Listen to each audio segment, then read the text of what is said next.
ආයුබෝවන් අද බක්පුර පසළොස්වක පොහෝ දිනය. එක්වන් අදත් ඇත දැනගන්න ලංකාවේ අංක එකේ සමබර ප්‍රතිවිකාශය ලැබෙටිට් සමගින්. ඔබ හමුවන මම චන්දන ජයසිංහ. මම චවිකා ගුණසේකර. සුපුරුදු පරිදි අදත් මුලින්ම සිරස්තල. දිවයිනේ දිස්ත්‍රික්ක 24කින් කොවිඩ් ආසාදිතයන් හඳුනා ගැනී. අදත් ආසාදිතයන් 892ක්. ලබන සිකුරාදා දක්වා බස්නාහිර සහ වයඹ පාසල් වසා තැබීමටත් පියවර. අද රාත්‍රී 8 සිට දිස්ත්‍රික්ක 4ක ග්‍රාම නිලධාරී වසම් 10ක් සහ දඹුල්ල ආර්ථික මධ්‍යස්ථානයේ හුදකලා කිරීමට පියවර. නුවරඑළියේදී සහ හැටන්හිදී නිරෝධායන නීති කඩ කරමින් අවුරුදු උත්සව පැවැත්වීම සම්බන්ධයෙන් පරීක්ෂණයක්. බිංගිරියේ ඇඟලුම් කම්මලකින් කොවිඩ් ආසාදිතයන් 142ක්. කර්මාන්ත ශාලාව වසා දමන ලෙස ඉල්ලා ප්‍රදේශවාසීන් උද්ඝෝෂණයක. දියණියගේ ප්‍රහාරයට ලක් වූ පියාට ලැබුණු රැකවරණය. සහයෝග දුන්න සියලුම ඒ වෙනුවෙන් මේ පින අත්පෙළවා. කොවිඩ් නිසා වැළපෙන ඉන්දියාව.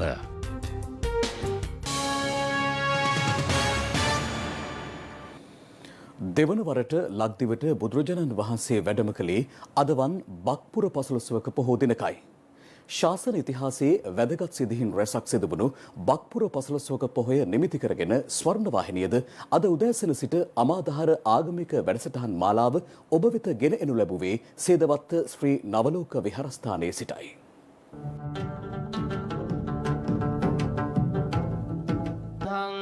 සරණං ගච්ඡාමි. අමාදහර ආගමික වැඩසටහන් මාලාව සේදවත්ත ශ්‍රී නවලෝක විහාරස්ථානයේදී අද උදෑසන අටසිල් සහ බුද්ධ වන්දනාවෙන් ආරම්භ වුණා. එය මෙහෙවනු ලැබුවේ පූජ්‍ය පදිය පැලැල්ලේ පඤ්ඤාජෝති හිමියන් විසින්.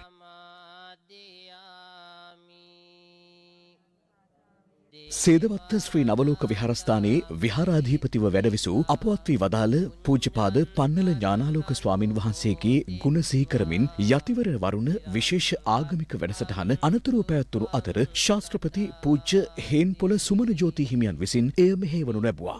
උදෑසන 8 සිට 9 දක්වා පඬුවස් නුවර ධම්මා සංඝමිත්තා මෙහෙණින් වහන්සේ මෙහෙ වූ තරුණ සිතට බොදු සිසිල දහම් කතිකාවද අද පැවැත්වුණේ සේදවත්ත ශ්‍රී නවලෝක විහාරස්ථානයේදී. උදැසන 9ට අරලියගහ මන්දිරයේ සිට විකාශය කෙරුණු අමාදම් සිසිල ධර්ම දේශනාවද ස්වර්ණවාහිනිය ඔස්සේ සජීවීව විකාශය කෙරුණා. පෙරවරු 10 සිට දහවල් 12 දක්වා අමාදහර දහම් සභාව පැවැත්වුණු අතර ඒ සඳහා පූජ්‍ය පදලංගල ධම්මදේව ස්වාමින් වහන්සේ සහ ශාස්ත්‍රපති රාජකීය පණ්ඩිත පූජ්‍යපාද දොඩම්පහළ රාහුල ස්වාමින් වහන්සේ සහභාගී වුණා.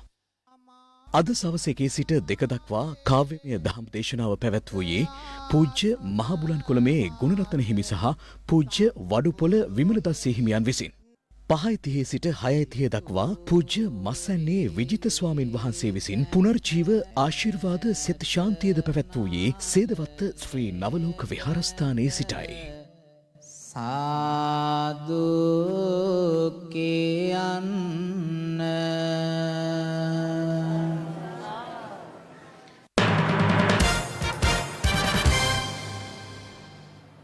බක් පුර පසළොස්වක පොහොය දිනය යෙදී තිබූ අද දින දිවයිනේ වෙහෙර විහාරස්ථාන වෙත බැතිමතුන්ගේ පැමිණීම ඉතා අඩු මට්ටමක පැවතුණා. එහිදී ආගමික කටයුතු සඳහා සහභාගී වූ බැතිමතුන් නිසි සෞඛ්‍ය පිළිවෙත් පිළිපදමින් ක්‍රියා කරන ආකාරය දැකගත හැකි වුණා. කොරෝනා වෛරසයෙන් ආරක්ෂාවීම සඳහා ක්‍රියා කළ යුතු ආකාරය ඇතුළත් සෞඛ්‍ය මාර්ගෝපදේශ මාලාවක් නිකුත් කිරීමත් සමග ඊට අනුගත වෙමින් බොහෝ ප්‍රදේශවල බෞද්ධ ජනතාව සිය නිවෙස්වල සිට ආගමික වතාවත්වල නිරත වුණා. ඒ හේතුවෙන් දෙවෙනේ බොහෝ වෙහෙර විහාරස්ථාන වෙත සැදැහැවතුන්ගේ පැමිණීම පැවතුනේ ඉතා පහළ මට්ටමකයි. අනුරාධපුර අටමස්ථානාධිපති හිමිවරුන් සැදැහැවතුන්ගෙන් කළ ඉල්ලීම අනුව අද දිනේ අනුරාධපුර ජයශ්‍රී මහා බෝසමිඳුන් සහ රුවන්වැලි මහා සෑය වැඳ පුදා ගැනීමට පැමිණ සිටියේ සීමිත පිරිසක්. බදුල්ල මුතියංගන රජමහා විහාරස්ථානයේ ආගමික කටයුතුද අද පැවැත්වුණේ නැහැ. කළුතර බෝධියද අද සැදැහැවතුන් වෙනුවෙන් විවෘත වූයේ නැහැ. කොවිඩ් ව්‍යාප්තිය හේතුවෙන් දෙවයිනේ බොහෝ ප්‍රදේශවල වෙහෙර විහාරස්ථානවල බැතිමතුන්ගේ විශාල අඩුවක් දැකගත හැකි වුණා. මාස්ක් එක දාගන්න කෑම කාලේ ඉවර වෙලා.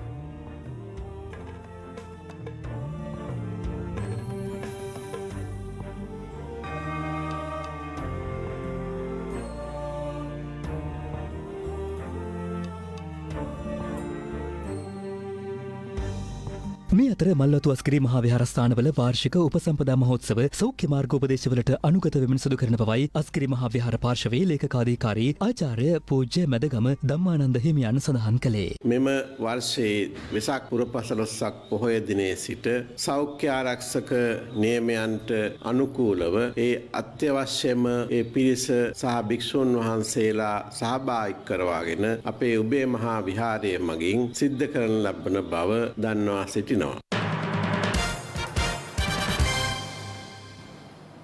පවතින කොවිඩ් ව්‍යාප්තිය සැලකිල්ලට ගනිමින් ගම්පහ, කළුතර, ත්‍රිකුණාමලය සහ ගාල්ල යන දිස්ත්‍රික්කවල ප්‍රදේශ කිහිපයක් අද රාත්‍රී 8 සිට හුදෙකලා කෙරුණා.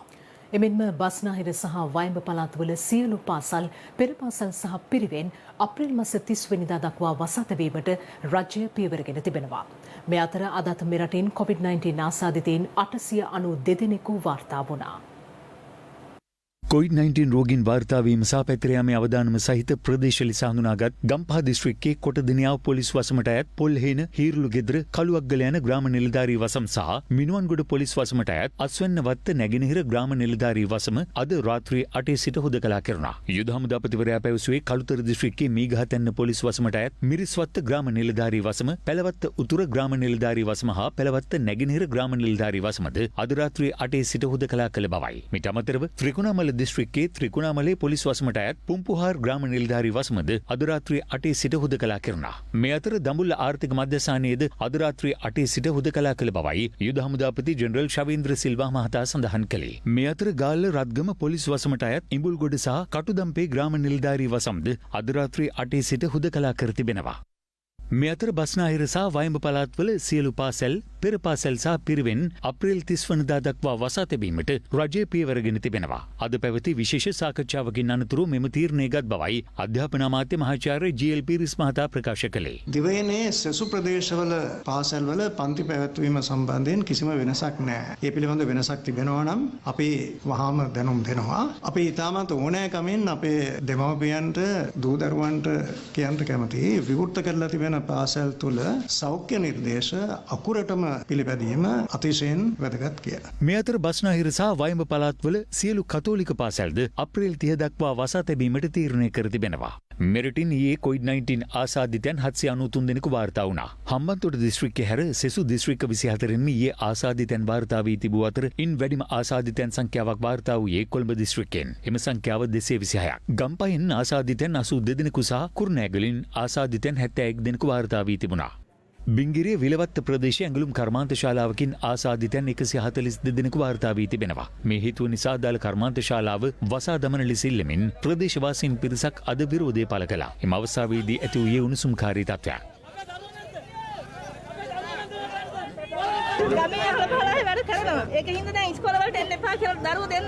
කෙසේ වෙතත් තත්ත්වය පාලනය කිරීම සඳහා බිංගිරිය පොලිසියට අමතරව දුම්මල සූරිය සහ එට්ටිපොළ පොලිස් ස්ථානවලින්ද අමතර කණ්ඩායම් කැඳවා තිබුණා.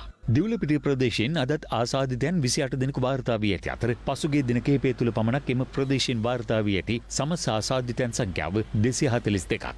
මීගොඩ පොලිසානේ ස්ථානාධිපතිවරයා COVID-19 ආසාදිතයෙකු ලෙස හඳුනාගෙනුණා. ඒ අනුව ඔහුගේ සමීප ආශ්‍රිතයන් ලෙස හඳුනාගත් එම පොලිසානේ නිලධාරීන් 11 දෙනෙකු නිරෝධායනයට ලක් කිරීමටයි සෞඛ්‍ය අංශ පියවර ගත්තේ. හැටන් පොලිසියේ කොස්තාපල්වරයෙකුටද COVID-19 ආසාදනය වීම හේතුවෙන් ඔහුගේ සමීප ආශ්‍රිතයන් ලෙස හඳුනාගත් තවත් පොලිස් නිලධාරීන් කිහිප දෙනෙකු ගෘහස්ස නිරෝධායනයට යොමු කෙරුණා. අඹගම සෞඛ්‍ය වෛද්‍ය නිලධාරී බල ප්‍රදේශයේ වටවල ප්‍රදේශයෙන් ආසාදිතයන් 12 දෙනෙකු හඳුනාගෙනුණා. මේ අතර වලස්මුල්ල මූලික රුවලේ 6 වන වාට්ටුව භාර හෙද නිලධාරණියට සහ 5 වන වාට්ටුවේ නේවාසික රෝගියෙකුට COVID-19 ආසාදනය වී තිබෙනවා. මේ හේතුවෙන් අදාළ වාට්ටු දෙකේ හෙදියන් නිරෝධායනයට යොමු කිරීමටයි සෞඛ්‍ය අංශ පියවරගෙන ඇත්තේ. බුත්තල නගරයෙන් පසුගිය දින කිහිපය තුළ COVID-19 ආසාදිතයන් 45 දෙනෙකු වාර්තා වීමත් සමග එම නගරයේ වෙළෙන්සැල් తాවකාලිකව වසා දැමීමට පියවර ගැනුණා. මේ අතර වැල්ලවාය ප්‍රදේශයෙන් ආසාදිතයන් 47 දෙනෙකු හඳුනාගෙන තිබෙනවා. මේ රෝගීන් එක තැනක ඉන්න එක ගමක ඉන්න කොටසක් නෙවෙයි. මේ කොට්ටාසිය ග්‍රාම රෝගීන් 27 හිටියේ ඊටම බැරෑරුම් තත්ත්වයක්. බණ්ඩාරවිල බැද්දේවිල කිරවනාගල ප්‍රදේශයෙන් ආසාදිතයන් 18 දෙනෙකු හඳුනාගෙන තිබෙනවා. කොළඹ ප්‍රදේශයේ සේවය කරන පුද්ගලයෙකු පසුගිය අවුරුදු නිවාඩු සමයේ සිය නිවසට පැමිණි අතර පසුව ගම්මානයේ පිරිසක් සමග ශ්‍රීපාද වන්දනාවේ ගොස් ඇති බවයි සෞඛ්‍ය අංශය පැවසුවේ. පසුව එම පුද්ගලයා යලි සේවයට ගිය අවස්ථාවේදී සිදු කළ PCR පරීක්ෂාවකදී ආසාදිතයෙකු ලෙස හඳුනා ගැනීමෙන් අනතුරුව ඔහුගේ ආශ්‍රිතයන් ලෙස හඳුනාගත් කිරවනාගල ගම්මානයේ පුද්ගලයන් 21 දෙනෙකු PCR පරීක්ෂණවලට ලක් කෙරුණා. මෙම ආසාදිතයන් 18 දෙනා හඳුනාගෙන ඇත්තේ ඒ අනුවයි. අනුරාධපුර පූජා නගරයට වන්දනාවේ පැමිණි පුද්ගලයන් 3 දෙනෙකු COVID-19 ආසාදිතයන් ලෙස හඳුනා ගැනුණා. ඒ ඔවුන් අද රැපිඩ් ඇන්ටිජන් පරීක්ෂාවට ලක් කිරීමෙන් අනතුරුවයි. ඔවුන් ගම්පහ සහ අනුරාධපුර කරඹෑව ප්‍රදේශවල පදිංචිකරුවන්. ත්‍රිකුණාමලය අධ්‍යාපන කලාපයේ පාසල් 11කින් COVID-19 ආසාදිතයන් හඳුනා ගැනීමත් සමග එම අධ්‍යාපන කලාපයේ සියලු පාසල් සතියක කාලයක් සඳහා తాවකාලිකව වසා දැමුණා. මොනරාගල මහානාම ජාතික පාසලේ සිසුන් 4 දෙනෙකුට COVID-19 ආසාදනය වී තිබෙනවා. මීට අමතරව ප්‍රදේශීය පාසල් 3ක විදුහල්පතිවරුන් 3 දෙනෙකු සහ කලාප අධ්‍යාපන අධ්‍යක්ෂවරයෙකුට COVID-19 ආසාදනය වී ඇති බවයි සෞඛ්‍ය අංශය පැවසුවේ. මම මේ වෙනටත් අධ්‍යාපන අමාත්‍යාංශ ලේකම්තුමත් එක්ක කතා කරා. ඒ වගේම ගරු ආණ්ඩුකාරතුමා එක්ක කතා කරා. කතා කරලා වෙලා අපි මේ අවදානම දැඩිව තියෙන ප්‍රදේශවල පාසල් ලබන සතිය තුල ළමයින් දැනුවත් කරලා වෙලා පාසල් වසා තබනවා නම් හොඳයි කියන යෝජනාව තමයි අපි කරේ. ඒ අනුව ආණ්ඩුකාරතුමා මේ වෙනටත් ඒකට පාර කරලා තියෙන ඒ පාසල් විශේෂයෙන්ම වැල්ලවායත්, බුත්තලත්, මොනරාගලත්, සීමලාණ්ඩුවේ අතිමලේ කියන කොටස්වල පාසල් වසා තැබීමට මේ සතිය තුල මුව ආවරණ නොපළඳින සහ නිරෝධායන නීති උල්ලංඝනය කළ පුද්ගලයන් 177 දෙනෙකු ඊයේ දිනය තුළ අත්අඩංගුවට ගැනීමට හැකි වූ බව පොලිස් මාධ්‍ය ප්‍රකාශක නියෝජ්‍ය පොලිස්පති අජිත් රෝහණ මහතා ප්‍රකාශ කළා. ඒ අනුව පසුගිය දින කිහිපය තුළදී නිරෝධායන නීති උල්ලංඝනය කළ පුද්ගලයන් 3647 දෙනෙකු අත්අඩංගුවට ගෙන තිබෙනවා. COVID-19 වෛරසය පැතිර යාමේ ශීඝ්‍රතාව හමුවේ මීට දින කිහිපයකට පෙර රජය සෞඛ්‍ය උපදේශන මාලාවක් නිකුත් කරනු ලැබුවේ ඒ පැතිරීම පාලනය කිරීම සඳහායි. ඊට අවනත වෙමින් මුවාවරණ පැළඳීම මෙන්ම නිරෝධායන නීති නිසි ආකාරයෙන් පිළිපැදිය යුතු බවයි සෞඛ්‍ය බලධාරීන් මෙන්ම පොලිසිය මහ ජනතාවට දැනුම් දෙනු ලැබුවේ. ඒ නොපිළිපදින පිරිස් අත්අඩංගුවට ගැනීමට සහ ඔවුන්ට උපදෙස් අවවාද දීම සඳහා දිවයින පුරාම විශේෂ දැනුවත් කිරීමේ වැඩසටහන හා ඊට සමගාමීව අත්අඩංගුවට ගැනීමේ මෙහෙයුම්ද ආරම්භ කර තිබෙනවා. COVID-19 වෛරසය පැතිරීම පාලනය කිරීමට එලෙස උපදෙස් ලබා දුන්නද ඇතැම් පිරිස් ඒ උල්ලංඝනය කරමින් විවිධ ක්‍රියාවන්හි නිරත වන ආකාරයේ ප්‍රදේශ කිහිපයකින්ම වාර්තා වුණා. නුවරඑළිය මහනගර සභාව විසින් සෞඛ්‍ය මාර්ගෝපදේශ නොතකා සංවිධානය කළ අවුරුදු උත්සවය සම්බන්ධයෙන් පරීක්ෂණයක් පවත්වන බව මධ්‍යම පළාත් ආණ්ඩුකාර ලලිත්යෝ ගමගේ මහතා පවසනවා. නුවරඑළිය මහනගර සභාවේ නගරාධිපති ලාල් කරුණාරත්න මහතාගේ ප්‍රධානත්වයෙන් මෙම අවුරුදු උත්සවය ඊයේ දින පවත්වා තිබෙනවා. ඊට එක්ව සිටි පිරිස නිරෝධායන නීති උල්ලංඝනය කරමින් සිටි බවයි අප වාර්තාකරු පැවසුවේ. එමෙන්ම හැටන් කලාප අධ්‍යාපන අධ්‍යක්ෂවරයාගේ ප්‍රධානත්වයෙන් වටවල ප්‍රදේශයේ අවුරුදු උත්සවයක් පවත්වා තිබෙනවා. මෙම අවුරුදු උත්සවයට සහභාගී වූ ප්‍රධානීන් ඇතුළු විශාල පිරිසක් සෞඛ්‍ය මාර්ගෝපදේශ නොතකා සංවිධානය කළ අවුරුදු උත්සවය සම්බන්ධයෙන් පරීක්ෂණයක් පවත්වන බව මධ්‍යම පළාත් ආණ්ඩුකාර ලලිත්යෝ ගමගේ මහතා පවසනවා. මුව ආවරණ නොපැළඳ සිටි අතර නිරෝධායන නීති උල්ලංඝනය කරමින් එක්ව සිටි බවයි අප වාර්තාකරුවන් කියා සිටියේ. එමෙන්ම හැටන් කලාප අධ්‍යාපන අධ්‍යක්ෂවරයාගේ ප්‍රධානත්වයෙන් අද දින පවත්වනු ලැබූ පාපන්දු තරඟයේ අතරමඟ නවතා දැමීමට මහජන සෞඛ්‍ය පරීක්ෂකවරුන් හා පොලිසිය ක්‍රියා කරනු ලැබුවා. මෙම උත්සවයට එක්ව සිටි පිරිස් නිවැරදි සෞඛ්‍ය උපදෙස් සහ නිරෝධායන නීතීන් අනුගමනය නොකර සිටි බවයි අප වාර්තාකරුවන් කියා සිටියේ. තවත් දිනක දැනුම් දීමට නියමිතයි. ඉතින් දැනුම් දෙන තුරු මෙම තරඟය නොපවත්වන බව ඔබට නැවතත් අප දන්වා සිටිනවා. ඊයේ පසුරුවේ හා රාත්‍රියේ ගාලු මෝදුරාසන්නේ රැඳී සිටි විශාල පිරිසක් නිරෝධායන නීති උල්ලංඝනය කරමින් හැසිරෙන ආකාරය මෙලෙස දැකගත හැකි වුණා. මුවාවරණ නොපළඳින සහ නිරෝධායන නීති උල්ලංඝනය කරන පුද්ගලයන් අත්අඩංගුවට ගැනීමට සහ ඔවුන්ව දැනුවත් කිරීමේ වැඩසටහනක් අද දවස පුරාම ක්‍රියාත්මක වුණා. නිරෝධායන නීති උල්ලංඝනය කරන පුද්ගලයන් සොයා හිඟුරක් ගොඩ නගරයේ හදිසි වැටලීම් සිදු කරනු ලැබුවා. මානුවර නගරයට විවිධ කටයුතු සඳහා පැමිණි පිරිස මෙන්ම වෙළඳසැල් හිමිකරුවන් හා පාරිභෝගිකයන්ද නිරෝධායන නීති උල්ලංඝනය කරමින් සිටින අයුරු දැක ගැනීමට හැකි වුණා. එමෙන්ම මුවාවරණ නොපළඳින සහ නිරෝධායන නීති උල්ලංඝනය කරන පුද්ගලයන් අත්අඩංගුවට ගැනීමට ගම්පහ නගරයේද මෙහෙයුම් සිදු කරනු ලැබුවා. අර බලන්න පිටිපස්ස සීටේ කී දෙනෙක් කිලෝමීටර් තැරපිලා. ඒක මේ කවුරුවත් කීයේ පිටිපස්සෙන් ඉන්න අවශ්‍යතාවයක් නැහැ. කහතුඩුව සහ පිළියන්දල නගරයේද විශේෂ මෙහෙයුම් සිදු කරනු ලැබුවේ කහතුඩුව හා පිළියන්දල පොලිසිය මත. තවද නිරෝධායන නීති උල්ලංඝනය කරන සහ මුව ආවරණ නොපළඳින පිරිස් සොයා පිටකොටු නගරයේද අද විශේෂ වැඩසටහනක් ක්‍රියාත්මක කරනු ලැබුවා. කොහොම හැසිරෙන්න බා තරුණ ළමයිට ලොකු වගකීමක් තියෙනවා. මීට අමතරව තවත් බොහෝ ප්‍රදේශවලද මුව ආවරණ නොපළඳින නිරෝධායන නීති උල්ලංඝනය කරන පුද්ගලයන් අත්අඩංගුවට ගැනීම සඳහා පොලිසිය සහ මහජන සෞඛ්‍ය පරීක්ෂක නිලධාරීන්ගේ සහභාගීත්වයෙන් මෙහෙයුම් ආරම්භ කර තිබෙනවා.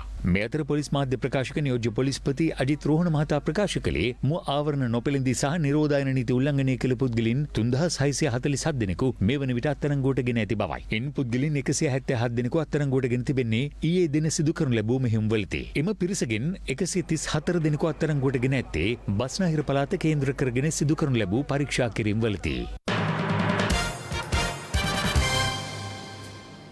මේ අතර කොවිඩ් වසංගතය හේතුවෙන් මේ වන විට දරුණු ලෙසින් පීඩාවට පත්ව සිටින අසල්වැසි ඉන්දියාවෙන් අඛණ්ඩව 5 වෙනි දිනටත් ඊයේ වාර්තා වූ නව ආසාදිතයන් සංඛ්‍යාව 3 ලක්ෂය ඉක්මවා තිබෙනවා. මේ අතර පවතින තත්ත්වය තුළ ඉන්දිය සෞඛ්‍ය අංශ අනතුරු අඟවා ඇත්තේ ලබන මාසයේ මැද භාගයේ වන විට එරට දෛනික කොවිඩ් ආසාදිතයන් සංඛ්‍යාව ලක්ෂ 5 දක්වා ඉහළ යාමේ අවදානමක් ඇති බවයි. බුදුන් වහන්සේ ජීවමානව වැඩ සිටි කාලේ විශාලා මහනුවර සිහිගන්වන මේ දසුන් පෙළ ඔබටත් මටත් කියාපාන්නේ ජීවිතයේ අනියත බව නොවේදැයි විටක ඔබටත් සිතෙන්නට පුළුවන්. ගිනිදැල් ඉහළට ඇදෙන තැන තැන දරසෑයන්ගෙන් පිරුණු මේ කේදනීය දසුන් සියසින් දකින්නට ලැබීම ජීවිතයේ ලබන කෙතරම් වූ අභාග්‍ය සම්පන්න සිදුවීමක් දැයි අමුතුවෙන් කිව යුතු නැහැ. මේ ඉන්දියාවේ අගනගරය නවදිල්ලියේ ආදාහනාගාර භූමි අද වන විට දිස්වන ආකාරයයි. इससे भयावह स्थिति नहीं हो सकती. डेड बॉडी जलाने के लिए, उठाने के लिए, हॉस्पिटल के लिए हर जगह आदमी परेशान.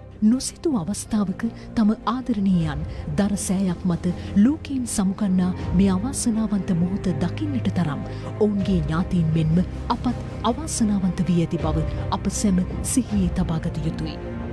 දිනෙන් දින ඉහළ යන කොවිඩ් ආසාදිතයින් හේතුවෙන් ඉන්දියාවේ සමස්ත සෞඛ්‍ය පද්ධතියම දැඩි අසරණ තත්වයකට පත්වීමත් සමග ඉන්දිය ජනතාව මෙන්ම රෝහල් කාර්ය මණ්ඩලයද මෙවන විට මුහුණ දෙන්නේ අතිශය අවදානම් අවස්ථාවකටයි. 3 दिन से लगातार ट्राई कर रहा हूँ. कभी इस अस्पताल, कभी उस अस्पताल. इतना बुरा हाल कभी नहीं देखा था मैंने. मैं क्या करूँ, मुझे समझ में नहीं आ रहा. मुझे कोई रास्ता नहीं सूझ रहा. मैं क्या करूँ, क्या करूँ. ගෙවුණු පැය 24 තුළත් ඉන්දියාවෙන් වාර්තා වූ නව කොවිඩ් ආසාදිතයින් සංඛ්‍යාව 3,54,531ක් ලෙස වාර්තා වී ඇති අතර කොවිඩ් මරණ සංඛ්‍යාවද 2,800 ඉක්මවා තිබෙනවා. ලෝක සෞඛ්‍ය අංශ පවසන්නේ ගෙවුණු සතිය තුළ ලොව වාර්තා වූ නව ආසාදිතයින්ගෙන් 28%ක ප්‍රතිශතයක්ම හඳුනාගෙන ඇත්තේ ඉන්දියාවෙන් බවයි. පවතින තත්ත්වය තුළ රෝගීන්ට අවශ්‍ය ප්‍රමාණවත් පහසුකම් සැපීමට රෝහල් බලධාරීන් අපොහොසත් වීම තුළ ඉන්දිය වැසියන් දැඩි දුෂ්කරතාවකට පත්ව සිටින්නේ ජීවිතයත් මරණයත් අතර අතරමන් කරමින් බවයි ඔවුන් පවසන්නේ. Since last 1 week, I mean, at times we feel like crying because we are not able to help patient properly. Every day this is the same scenario. We are left only with 2 hours of oxygen. බොහෝ ප්‍රදේශවල රෝහල් ඉදිරිපිට මෙන්ම මහාමාර්ගවල තවදුරටත් දිගුපෝලිම්වල රැඳී සිටින Covid රෝගීන් ප්‍රතිකාර ලබා ගැනීමට බලාපොරොත්තුවෙන් සිටින ආකාරය දැක්වෙන මේ දර්ශන ලොව පුරා මහත් බිහිතියක් ඇතිකර තිබෙන්නේ වසංගතයේ පෙර නොවූ විරු තත්ත්වයක් සැමට පෙන්නුම් කරමින්. මේ අතර රෝහල් ආශ්‍රිතව පවතින ඔක්සිජන් හිඟේ හමුවේ පෞද්ගලික වෙළඳුන්ගෙන් ඔක්සිජන් සිලින්ඩර මිලට ගැනීමට ජනතාවට සිදුව ඇති අතර මීට පෙර රුපියල් 6,000ක පමණ මුදලකට අලෙව වූ ඔක්සිජන් සිලින්ඩර මේ වන විට රුපියල් 50,000ක පමණ මුදලකට ලබා ගැනීමට සිදුව ඇති බවයි ඉන්දිය ජනතාව පවසන්නේ. මෙලෙස සමස්ත රටවැසියන් කොවිඩ් ව්‍යසනය හේතුවෙන් අර්බුද රැසකට මුහුණ දී සිටින මොහොතක ඇතැම් ප්‍රාන්තයන්හි මැතිවරණ කටයුතු අදත් පැවති ආකාරය සහ ඡන්දපොළ වෙත ජනතාව පැමිණීමත් බොහෝ දෙනෙකුගේ විවේචනයට ලක්ව තිබූ බවයි වාර්තා වන්නේ. මේ අතර පවතින තත්ත්වයේ පාලනයට එන්නත් කරන වැඩපිළිවෙල ශක්තිමත් කිරීමේ අවශ්‍යතාව ලෝක සෞඛ්‍ය සංවිධානයේද පෙන්වා දී ඇතත් තවමත් ඉන්දියාවේ ඇතැම් ප්‍රදේශවල එන්නත් කරන මධ්‍යස්ථාන නැවත දැනුම් දෙනතුරු වසා දැමීමට පීවරගෙන ඇත්තේ ප්‍රමාණවත් එන්නත් නොලැබීම හේතුවෙන් බව ඉන්දිය මාධ්‍ය පවසනවා. මේ අතර පවතින අවදානම් තත්ත්වයේ හේතුවෙන් ඉන්දියාවේ කර්ණාටක ප්‍රාන්තයට හෙට රාත්‍රියේ සිට සති 2ක කාලයක් ඇඳිරි නීතිය පනවන බව ප්‍රාන්ත බලධාරීන් දැනුම් දී ඇති බවයි වාර්තා වන්නේ. එමෙන්ම ඉන්දියාවේ සෞඛ්‍ය පද්ධතිය මුහුණ දී තිබෙන බරපතල අර්බුදකාරී තත්ත්වය හමුවේ පාකිස්තානය, චීනය මෙන්ම එංගලන්තය, ඇමරිකාව සහ යුරෝපා සංගමයද වෛද්‍ය ආධාර ඇතුළු අවශ්‍ය සහයෝගය ලබා දීමට පියවරගෙන ඇතැයි ඉන්දිය මාධ්‍ය පවසනවා. මේ අතර පවතින වසංගත තත්ත්වය හමුවේ ජීවිත අවදානමද නොතකමින් ඉදිරිපෙළ සේවයේ නිරත නිලධාරීන් සඳහා ආහාර ඇතුළු අත්‍යවශ්‍ය ද්‍රව්‍ය ලබා දීමට සුපිරි ඉන්දිය නළු සල්මන් ખાන් පියවරගෙන තිබුණේ මෙලෙසින්. මේ අතර කොවිඩ් වසංගත තත්ත්වයේ හේතුවෙන් ඉන්දියාව මුහුණ දී සිටින තත්ත්වයේ හමුවේ සිය ශෝකය පළ කරමින් ඩුබායිහි බර්ජ් ඛලිෆා කුළුණ රාත්‍රී කාලයේ ඉන්දිය දජයෙන් වර්ණවත් කර තිබූ ආකාරයද විදෙස් මාධ්‍ය මෙලෙස වාර්තා කළා.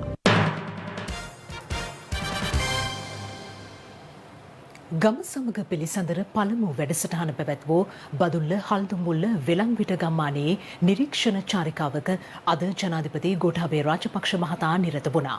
ඒ ජනතාව මුහුණ දෙන ගැටලුවලට විසඳුම් ලබා දෙන ලෙස අදාළ බලධාරීන්ට පවරනු ලැබූ රාජකාරිවල ප්‍රගතිය විමසා බැලීම සඳහායි. ගම සමග පිළිසඳර පළමු වැඩසටහන පසුගිය වසරේ සැප්තැම්බර් 25 වනදා බදුල්ල හල්දුම්මුල්ල වෙලන්විට ගම්මානයේදී පැවැත්වුණා. එහිදී ජනාධිපතිතුමා ජනතාව මුහුණ දෙන ගැටලු හඳුනාගෙන ඒවාට කඩිනම් විසඳුම් ලබා දෙන ලෙස බලධාරීන් දැනුවත් කළා.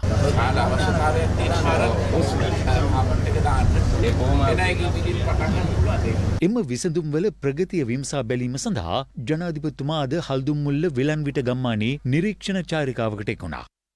යුද හමුදාව ඉදිකළ කොටබෝගස්තැන්න ක්‍රීඩාංගණය නිරීක්ෂණය කළ ජනාධිපතිතුමා වනාලි ප්‍රහාරයෙන් විනාශ වූ නිවසක් වෙනුවට යුද හමුදාව ඉදිකළ නව නිවසද නිරීක්ෂණය කළා. දැන් මේ කට්ටිය හිටියේ නෑ නේද? ඒගොල්ලෝ කොහේ හිටියේ? අම්මලා ගෙදර. අලි ආවේ නැද්ද ඊට පස්සේ?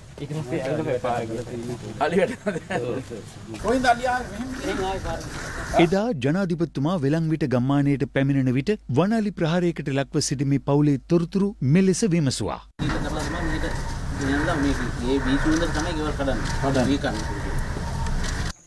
ඔවුන් වෙනුවෙන් මේ නව නිවස ඉදිකර තිබුණා.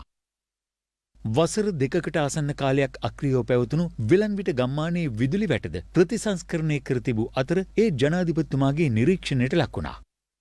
වෙලන්විට ගම්මානයේ ජනතාව එදා තම ගම්මානයට විදුලිය ලබා දෙන ලෙසද මෙලෙසිල්ලීමක් කළා. විදුලිය ලබා දීලා පාර හදනවා නම් අපේ ගමේ ඉන්න ගොඩක් අය ඉන්නේ නිකපොත පදිංචියට ගිහිල්ලා. ඒගොල්ලෝ අනිවාර්යෙන් ගමට එනවා. විදුලිය නැති නිසා තමයි දාරුවන් අරගෙන ගිහිල්ලා තියෙන්නේ. රුපියල් මිලියන 54ක් වැය කරමින් අක්කර 100 කුමාරතැන්න සහ වෙලන්විට ගම්මානවලට විදුලිය සපයා ඇති අතර නිවාස 83කට තෙමස තුළ විදුලිය ලබා දීමටත් විදුලි බල මණ්ඩලය පියවරගෙන තිබෙනවා. හපුතලේ සිට වෙලන්විට දක්වා බස් රථ දෙකක් ධාවනයට එක් කිරීමද අද සිදු කෙරුණා. මෙම නිරීක්ෂණ චාරිකාව අතරතුර ජනාධිපතිතුමා රැස්ව සිටි ජනතාවගෙන්ද තොරතුරු විමසා සිටියා. සංවර්ධන ව්‍යාපෘති සහ මාර්ග සංවර්ධන කටයුතු පිළිබඳ නිරීක්ෂණය කළ ජනාධිපතිතුමා ඒවා කඩිනමින් නිම කර ජනතා අයිතියට පවරා දීමේ අවශ්‍යතාවද පෙන්වා දුන්නා.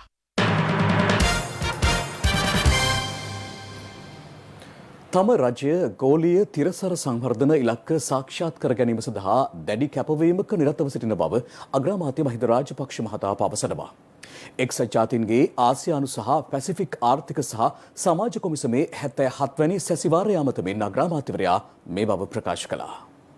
ආසියානු සහ පැසිෆික් කලාපීය සහයෝගීතාව තුළින් පෙරටත් වඩා සවිමත්ව අර්බුදයන් තුළින් නැවත නැගී සිටීම යන තේමාව යටතේ පැවැත්වෙන මෙම සැසිවාරය අග්‍රාමාත්‍ය මහින්ද රාජපක්ෂ මහතා ඇමතුවා.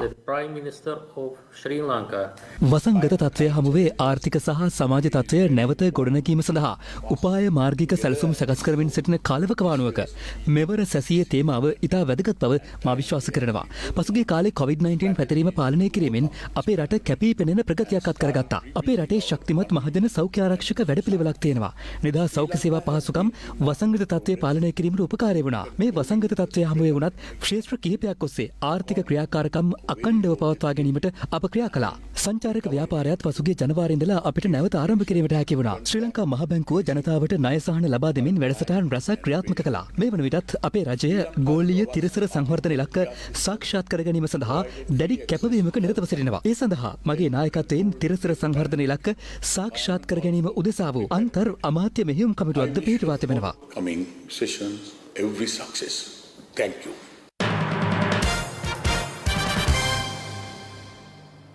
මෙරට දෙවන කොවිඩ් රැල්ල නිර්මාණය වුණේ ආණ්ඩුවේ නොහැකියාව නිසා බව විපක්ෂ නායක සජිත් ප්‍රේමදාස මහතා පවසනවා. ගිරින්ද ප්‍රදේශයේ පැවති විපක්ෂ නායක ජංගම සේවයට එක්වෙමින් විපක්ෂ නායකවරයා මේ බව පැවසුවා. විපක්ෂ නායක සජිත් ප්‍රේමදාස මහතා හම්බන්තොට කිරින්ද ප්‍රදේශයේ පැවති 75 වැනි විපක්ෂ නායක ජංගම සේවයට ඊයේ එක්වුණා. අපේ රටේ කොවිඩ් 3 වෙනි රැල්ල ආරම්භ වෙලා ඉවරයි. මට ඇහෙනවා තමුන්නාන්සලා 69 ලක්ෂයක් ඡන්දය දුන්නු ඇත්තෝ කියනවා මේක ජනතාවගේ වරදලු. ආණ්ඩුවේ වරදක් නෙවෙයිලු. කොවිඩ් 3 වෙනි රැල්ලට වග කියන්න ඕන මේ රටේ ලක්ෂ 220ක් ජනතාව. ඒක පුදුම ප්‍රකාශයක්. කොහොමද ජනතාව පමණක් වග කියන්නේ? එතකොට ජනතාවද ඔක්ස්ෆර්ඩ් ඇස්ට්‍රසෙනිකා එන්නත ඇනවුම් කරන්නට ඕන. ජනතාවද ඔක්ස්ෆර්ඩ් ඇස්ට්‍රසෙනිකා එන්නතට මුදල් ගෙවන්න ඕන. ඒවා ආණ්ඩුවෙන් කරන්න ඕන දේවල්. මම ප්‍රාර්ථනා කරනවා අර 69 ලක්ෂයට මේ කියන කියවන් හොදට ඇහෙයි කියලා. මම පැහැදිලිවම කියනවා කෝවිඩ් 3 වෙනි රැල්ල අපේ රටේ ක්‍රියාත්මක වුණේ ආණ්ඩුවේ නොහැකියාව නිසා. හැබැයි රටේ ජනතාවට ඇස්ට්‍රාසෙනිකා එන්නත ලබා දෙනවා වෙනුවට රටේ ක්‍රියාත්මක වෙනවා අරෙස්ට් සෙනිකා ක්‍රමවේදය. අත්අඩංගුවට ගන්න එක නම් කරනවා.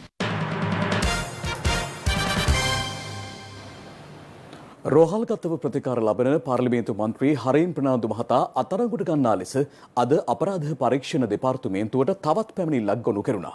එම පැමිණිල්ල ගොනු කළේ දේශප්‍රේමී එක්සත් ජාතික පක්ෂයයි.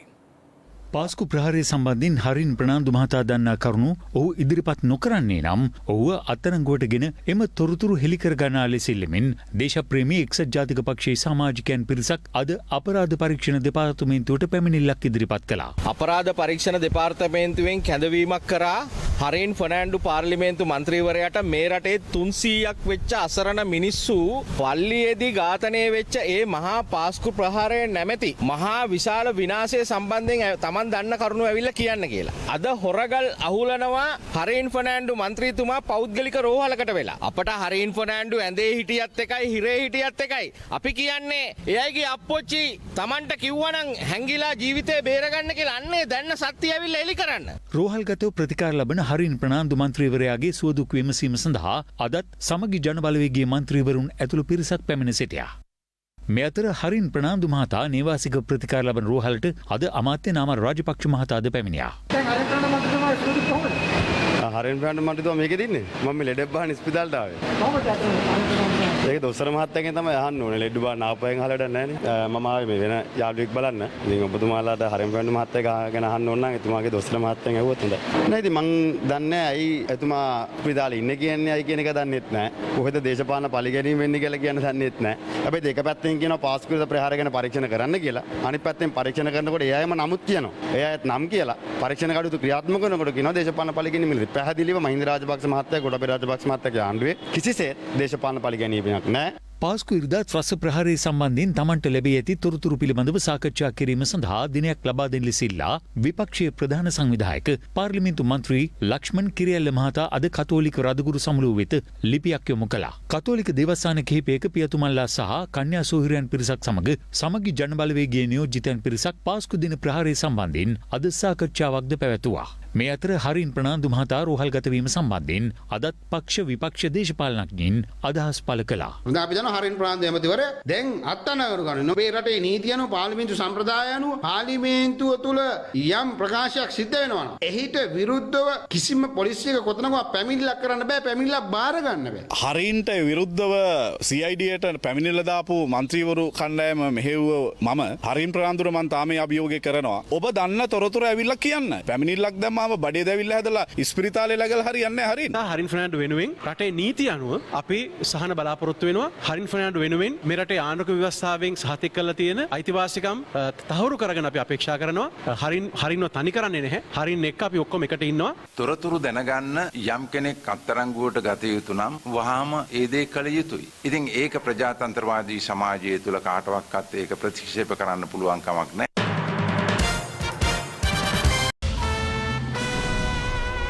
This is Live at 8. දැන් රටවටින් අටට. වටින් අටට. කටුගස්තොට ප්‍රදේශයේ වෙළඳසැලක තිබූ රුපියල් ලක්ෂ 6කට අධික වටිනාකමකින් යුත් සිවුරු පිරිකර ඇතුළු පූජා භාණ්ඩ සොරාගෙන තිබෙනවා. වෑන් රථයකින් මෙම සොරාගත් භාණ්ඩ රැගෙන යමින් සිටියේදී පොලිසිය මගින් 37 හැවිරිදි පුද්ගලයෙකු සැකපිට අත්අඩංගුවට ගැනුණා. පසුගිය 21 වනදා මාතලේ රත්තොට දොඹගොඩ ප්‍රදේශයේ අබිරහස් ලෙස පිළිසීමේ ගිය පුද්ගලයාගේ අනන්‍යතාවය තහවුරු කර ගැනීම සඳහා මෙවන විට පුළුල් පරීක්ෂණයක් ආරම්භ කර තිබෙනවා. මෙලෙස අබිරහස් ලෙස මේ ගිය පුද්ගලයා නවාතැන්ගත් බවට සැකකරන තලංගම පිහිටි නිවසක් පරීක්ෂා කිරීමේදී ලේපැල්ලම් ඇතුළු ලිපිලේඛන රැසක් සොයාගෙන තිබෙනවා. ඒ පිළිබඳ වැඩිදුර පරීක්ෂණ සිදු කරන බවයි පොලිස් මාධ්‍ය ප්‍රකාශක නියෝජ්‍ය පොලිස්පති අජිත් රෝහණ මහතා ප්‍රකාශ කළේ.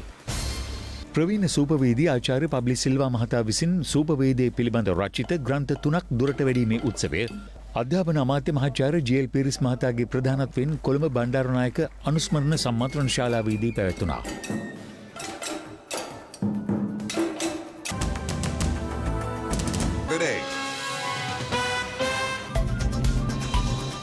අද උතුම් පොහෝ දවසේ උතුම් පින්කමක් ගැන අපට අහන්න ලැබුණේ නාරාහෙම්පිට ප්‍රදේශයෙන්. පසුගිය දවසක දියණියක විසින් පියෙකුට පහර දෙන සිදුවීමක් සමාජ මාධ්‍ය හරහා සංසරණය වුණු අතර අද ඒ අසරණ පියාගේ අබලන් නිවස පිළිසකර කර දීමට සංවේදී පිරිසක් ඉදිරිපත් වුණා.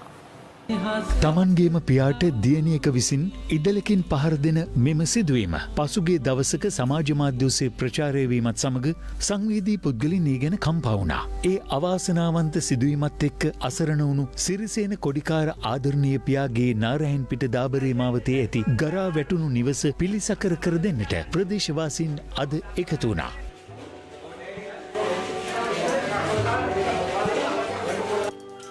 එතන හිටපු හැමදෙනාම එදා නාමික දියණියගේ පහරකෑමෙන් අසරණ වුණු ඒ තාත්තා ගැන මෙහෙම ඉතින් අපි අද පොයේ දවසේ තීරණය කරා සුමංගල හාමුදුරුවෝයි ගම්වාසීත් එක්ක සියලු දෙනාම එක්කම වෙලා ගේ අස්පස් කරලා තාත්තට ඉන්න පුළුවන් විදියට මේ නිවස හදන්න. මේ තාත්තට අදෙයනේ මේ දේ උනේ. මේ තාත්තා හොඳ තාත්තා කෙනෙක්. මේ පියා හොඳ පියෙක්. එයාගේ නෝනත් එක්ක ඉන්නකොට හරිය සමගියෙන් ජීවත් වෙච්ච. එදා ඒ සිද්ධිය වීඩියෝ කරපු තරුණයා කිව්වේ මෙහෙම කතාවක්. මේ විදිහට මේ පියාට කරදර කරනවා දැකලා තිනවා බලන් ඉන්න වෙලා තිනවා මම පාසල් යන කාලේ ඉඳන් මට මේ සිදුවීම බලන් ඉන්න වෙලා තිනවා. නමුත් මේ පාර බලන් ඉන්න බැරිම කමට තමයි මම මේක වීඩියෝ කරලා සමාජ මාධ්‍ය වලට මුදා හැරියේ. එතන හිටපු හැමෝම Taman විසින් පිළිසකර කරපු ඒ නිවස තාත්තට මේ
ඒ සමගින් අදට අප සමුගන්නවා. සුබ රාත්‍රියක්. සුබ රාත්‍රියක්.